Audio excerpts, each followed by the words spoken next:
আমাদের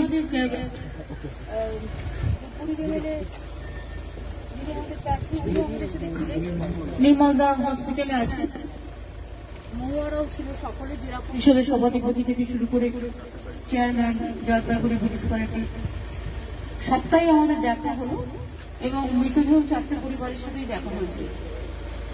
আহতদের সবার সঙ্গে দেখা হয়েছে, কথা হয়েছে। আমি আবার বলি, প্রশাসনের ভূমিকা অত্যন্ত প্রশংসনীয়।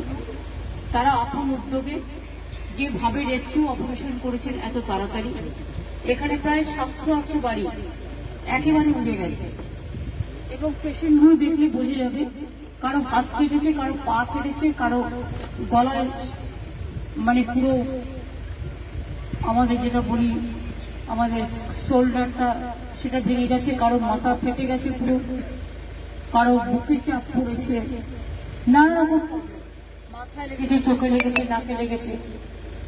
মোটামুটি পেশেন্টরা স্টেবল আছে একজন ছাড়া, আর 3টে পেশেন্টকে আমরা পাঠিয়েছি এখান থেকে।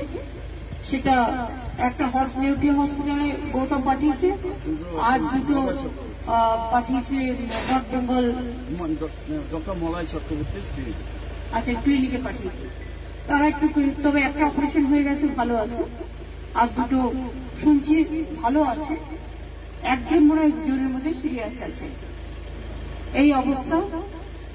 রিলিফ ক্যাম্পে গিয়ে দেখা করলাম, মৃতদের পরিবারও দেখা হয়েছে, আপনারা দেখেছেন।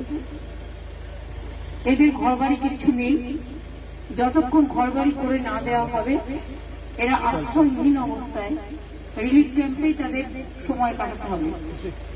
প্রশাসন নিশ্চয়ই তার সম্পূর্ণ সহযোগিতা নিয়ে তাদের সম্পূর্ণ পাশে থাকবে এবং প্রশাসনের সাথে যারা যুক্ত আছেন তারা যথেষ্ট উদ্যোগ নিয়ে কাজ করেছেন এবং বাদবাকিটা তাদের আশ্রয়, তাদের খাবার, তাদের রিলিফ, তাদের চিকিৎসা, তাদের অন্যান্য যে সমস্ত রিলিফে আমরা দিই সেগুলো সমস্ত কিছু দিতে হবে, কারণ তাদের কাছে একটা বাসনপত্র পর্যন্ত দিই।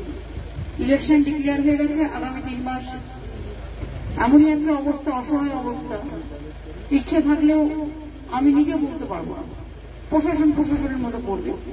তবে আমি মনে করি ওদের বাসনপত্র থেকে শুরু করে আমাদেরও কিছু কিছু নিজেদের উদ্যোগ নিতে হবে, সরকার ছাড়াও।